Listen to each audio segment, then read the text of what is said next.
Alhamdulillahi Rabbil Alamin. Alhamdulillahilladzi khalaqas samawati wal arda wa ja'alal dhulumati wan nur. Tsummal ladzina kafaru bi rabbihim ya'dilun. Walladzi khalaqakum min tin tsumma qada ajala wa ajalun musamman indahu tsumma wa antum tamtarun. Asyhadu an la ilaha illallah wahdahu la syarika lah wa asyhadu anna Muhammadan abduhu wa rasuluh. Allahumma shalli wa sallim wa barik ala Muhammad wa ala alihi wa sahbihi ajma'in, amma ba'du.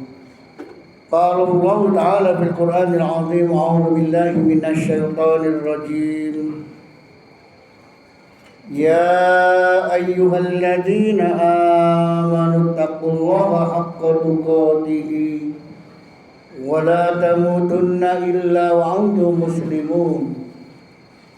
Ya ayyuhalladzina amanu taqullaha wa qulu qawlan sadidan yuslih lakum a'malakum wa yaghfir lakum dhunubakum wa may yuti'illaha wa rasulahu faqad faza fawzan 'azima. Jamaah Jumat yang dimuliakan Allah, mari kita panjatkan puji syukur kehadirat Ilahi Rabbi atas karunia dan nikmat yang Allah berikan kepada kita, nikmat iman. Satu kenikmatan yang tidak diberikan kepada semua orang. Dan kenikmatan ini, rasa iman ini yang Allah tawarkan kepada kita, kemudian kita mau dengan iman itu. Disitulah satu kenikmatan tersendiri. Ketika Allah menawarkan hidayah petunjuk Al-Quran untuk diimani, yang lain lari, sementara kita menangkap, menerima dan meyakini. Itulah iman. Mari kita jaga iman itu, tingkatkan sebagai pola dasar kita dalam hidup dan kehidupan. Tentunya dari tahapan iman menuju ke arah takwa. Jamaah Jumat yang dimuliakan Allah, hari ini 11 Muharram, satu peristiwa besar di mana pada tanggal 10 Muharram terjadi kejadian-kejadian luar biasa yang di dalam sejarah kadang kita melupakan. Itu adalah momen yang penting untuk kita pahami dan kemudian kita jadikan untuk bagaimana kita menghadapi hidup, berjuang dalam hidup, terus mengabdikan diri dalam kehidupan. 10 Muharram yang diawali dari peristiwa topan Nabi Nuh yang menghancurkan segala permukaan bumi, diawali kembali babak kehidupan manusia. Kemudian setelah topan Nabi Nuh ke Nabi Ibrahim, pada tanggal 10 Muharram dibakar habis-habis oleh penguasa zalim. Kemudian Nabi Yunus ditelan oleh ikan pada 10 Muharram. Demikian pula Nabi Musa ketika dikejar-kejar Fir'aun pada tanggal 10 Muharram. Saat Rasulullah menjumpai orang-orang Yahudi, karena walaupun agama lain Yahudi di zaman Rasulullah dilindungi, tidak dianiaya, tidak kemudian dibuli ataupun diasingkan, selama Yahudi, Nasrani dan kepercayaan lainnya menghormati umat Islam, mau bekerja sama, maka akan dilindungi. Ternyata Rasulullah mendapatkan orang Yahudi sedang berpuasa di tanggal 10 Muharram. Ditanya, kenapa Anda puasa?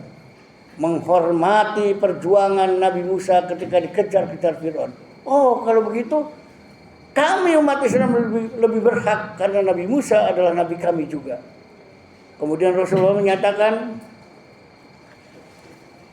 kalau hari ini tanggal 10 Muharram kita ikut berpuasa, Tapi untuk tidak menyamakan bahwa ini sama dengan orang Yahudi, maka Rasulullah insya Allah di tahun depan tanggal 9 Muharram dan tanggal 10 Muharram umat Islam disunahkan untuk berpuasa.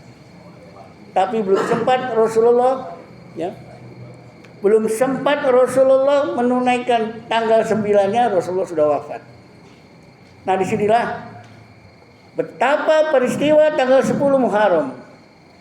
Namun ada juga kelompok lain yang mengeluh-elukan pada tanggal 10 Muharram, yaitu peristiwa di mana cucu Rasulullah Husain gugur dalam pertempuran yang kalau diceritakan kita kurang enak, sesama muslim saling bertempur hanya untuk mendapatkan kedudukan kekuasaan.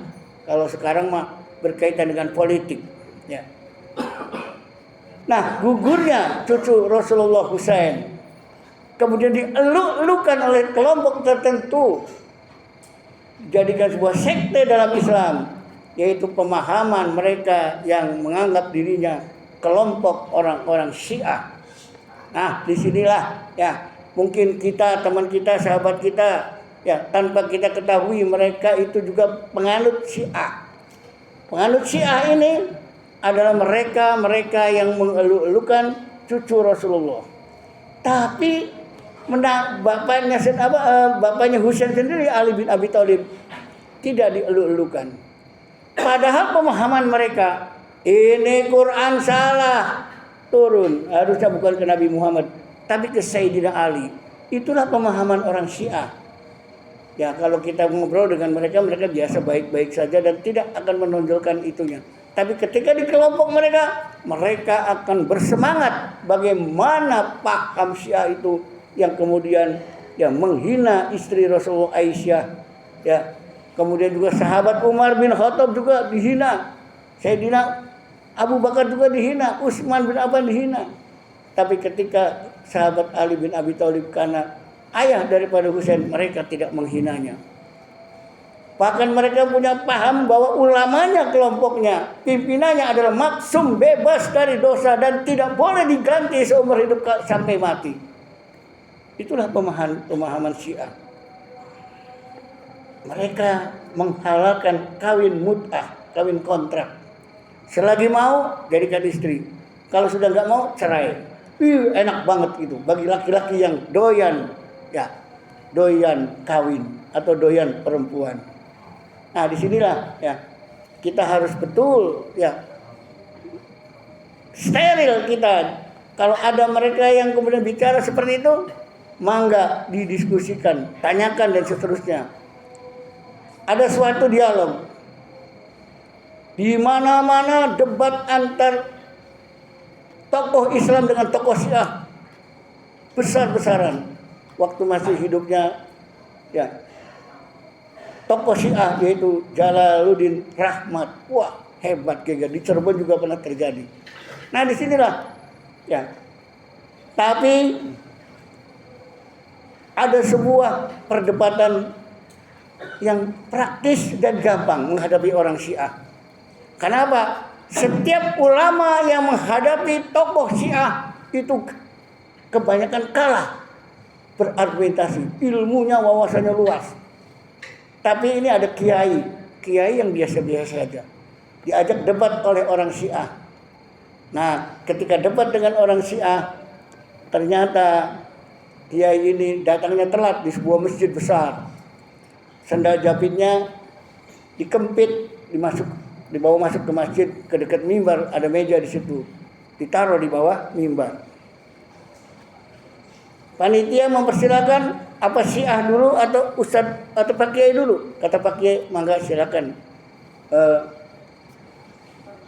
orang Syiah dulu menyampaikan gagasannya. Ternyata wah, luar biasa, 100 masjid tepuk tangan meriah, hampir 2/3 yang hadir adalah orang-orang Syiah.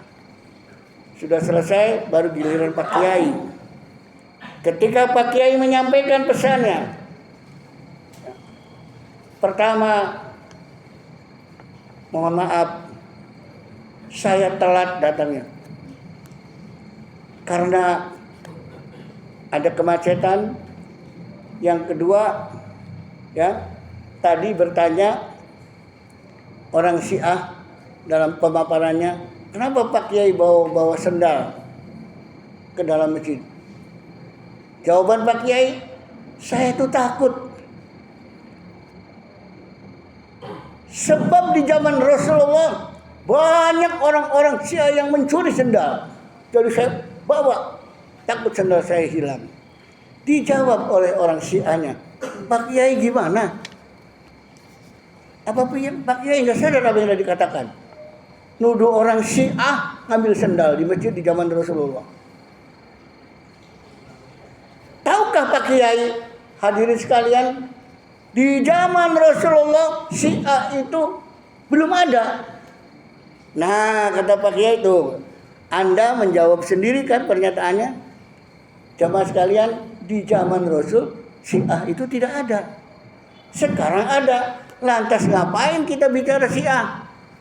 Kita bicara ajaran Nabi yang waktu itu tidak ada Syiah. Jadi nggak perlu dipelajari ajaran Syiah sekarang. Sekian, terima kasih penyampaian Pak Kiai. Assalamualaikum, langsung pulang. Telak kalah total dalam berlogika ya orang Syiah. Kalau berhadapan dengan mereka, jangan pakai dalil. Mereka menguasai Quran. Ya, itulah.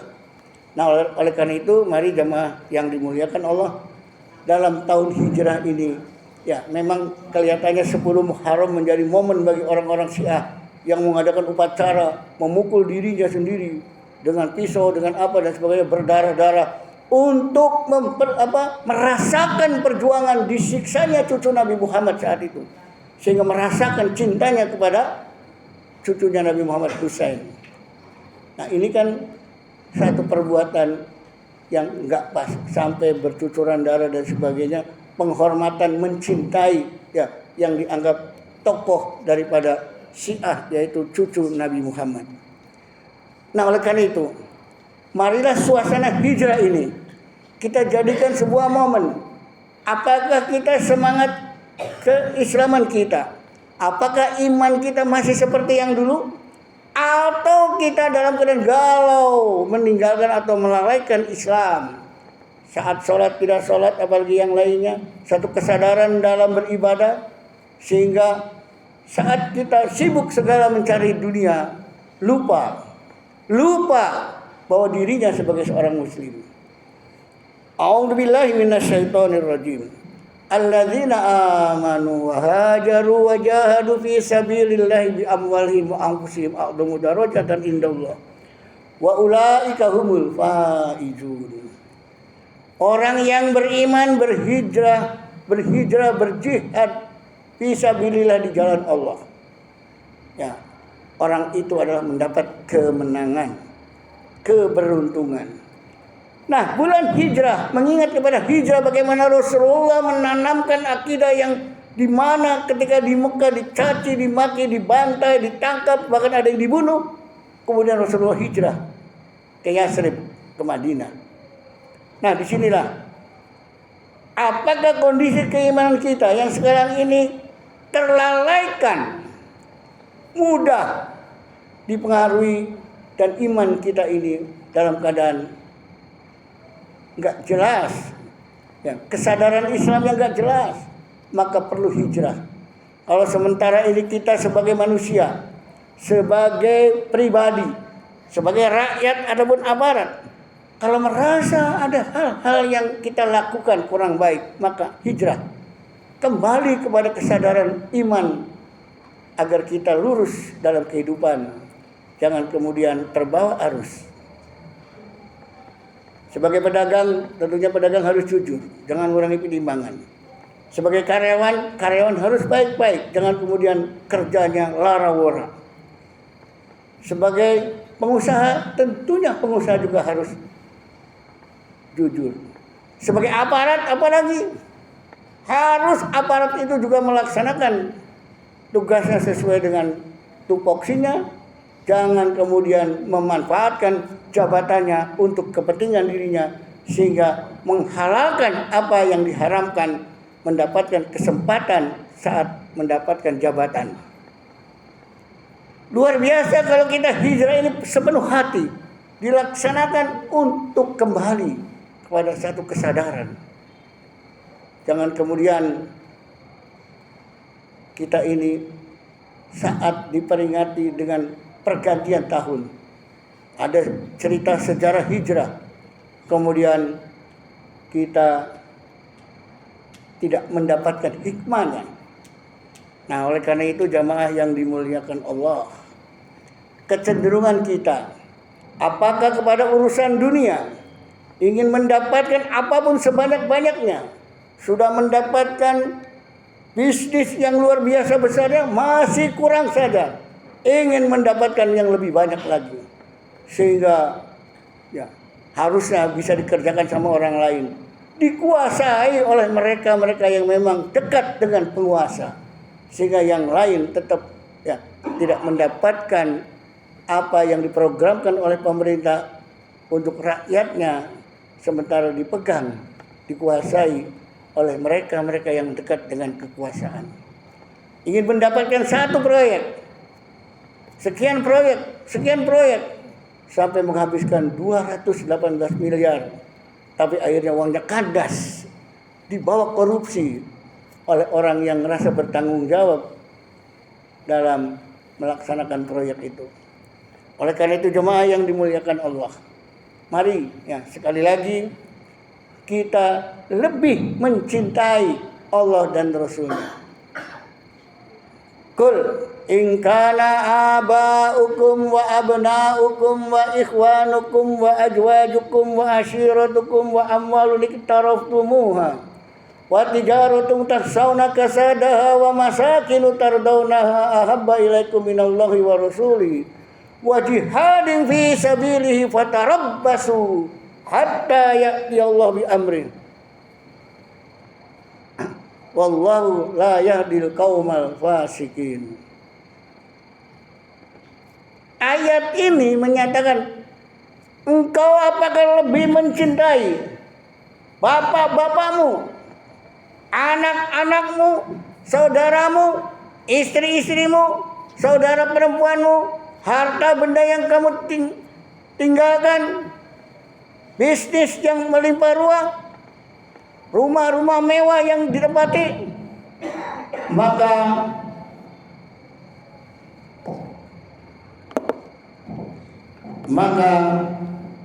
kalau itu yang kau cintai daripada cintanya kepada Allah dan Rasulnya, fatarabbasu hatta ya'ti Allah bi amri, maka Allah akan yang mengurus kamu, karena kamu lebih cinta kepada urusan dunia, cinta kepada keluarga, dan cinta kepada yang lainnya. Nah, ada orang yang sudah kaya masih ingin memperkaya dirinya. Orang yang sudah menjabat pengen terus menjabat sampai mati. Itulah urusan dunia, tergoda dengan bisikan-bisikan iblis. Oleh karena itu kalau memang sudah kaya, bagikan kekayaan kepada orang yang membutuhkan. Kalau sudah merasa selesai jabatannya, ya sudah turun. Hidup merakyat kembali, jangan terus ingin menjabat. Nah, inilah orang-orang yang lebih mencintai dunia. Oleh karena itu manusia itu dihimbau, hai manusia, ini Quran, mau enggak dengan Quran Anda hidup terangkat derajatnya? Walau syi'na la rafa'nahu biha walakin ahlada ilal ard fattaba'a hawa wa masaluhu kamasalil kalb. Dikasih Quran supaya derajatnya tinggi, enggak mau, malah cari urusan dunia. Mereka lebih cinta kepada urusan dunia. Orang yang seperti itu, yang rakus, Allah menyatakan kamasalil kalbun, seperti anjing. Naudzubillah. Quran yang bicara Al-A'raf ayat 175. Oleh karena itu mari kita sadar diri, jadilah kita jangan seperti binatang. Kelakuan kita ini masih seperti binatang. Yang merasa berkuasa bisa membodohi rakyatnya, berarti rakyat seperti kerbau dicocok hidung. Yang suka rakus, yang suka makan harta orang lain, harta negara dan sebagainya. Ya, itulah seperti binatang buas. Orang yang suka ingin berkuasa agar tetap langgeng. Dia adu domba rakyatnya. Rakyatnya seperti kambing adu domba. Ingin mencari pekerjaan yang gampang. Wanita-wanita jadi kupu-kupu malam. Kelakuan binatang. Ya. Ditambah lagi laki-laki yang kelakuannya bejat seperti buaya darat. Banyak kata-kata perilaku binatang yang menjadi kata-kata kiasan dalam bahasa Indonesia. Luar biasa. Yang jadi tidak enak rakyat kita dijadikan percobaan, yaitu sebagai kelinci percobaan dalam berbagai bentuk program-program asing yang masuk ke Indonesia. Oleh karena itu, kita hindari sikap binatangisme. Jangan sampai kita jadi manusia binatang. Ya. Banyak, silakan kita cari sendiri. Ya. Kata-kata sifat binatang yang kadang melekat pada diri kita, yang kita lakukan kita tidak sadar. Kita tidak sadar. Ya. Pura-pura baik, masuk kelompok. Dia ingin mencari informasi, ingin mencari kelemahannya. Dia seperti ya, musang berbulu domba. Ya, jadi orang munafik di situ. Nah, oleh karena itu jemaah yang dimuliakan Allah, mari kita kembali. Jangan sampai kemudian kita diingatkan oleh Allah, fatarabbasu hatta ya'ti Allah bi amri. Wallahu la yahdil qaumal fasikin. Kalau kita seperti itu, lebih cinta kepada urusan dunia, itulah orang-orang fasik. Allah tidak akan memberi petunjuk kepada kita yang memiliki sifat kefasikan, apalagi munafik, pembohong, ingkar janji, ya, pembohong, ingkar janji, tidak amanah. Ini sifat munafik itu sebetulnya untuk para pemimpin kita. Pemimpin jangan bohong. Pemimpin harus amanah. Jangan banyak makan duit rakyat. Ya. Pemimpin jangan ingkar janji. Turuti janjimu, tepati janjimu. Itulah sebuah gambaran manusia. Nah, dalam semangat Hijriah, sekali lagi, mari kita jadikan momentum untuk berubah kita dari orang yang barangkali yang kurang baik menuju yang lebih baik. Kalau ada niat kita seperti itu, mudah-mudahan Allah memberikan hidayah, memberikan semangat kita untuk memahami Islam totalitas lebih baik lagi. Jangan sampai kita biasa-biasa saja dalam berislam. Barakallahu li wa lakum fil Qur'anil azim wa nafa'ani wa iyyakum bima fihi minal ayati wa dzikril hakim wa taqabbal minni wa minkum tilawatahu innahu wal ghafurur rahim.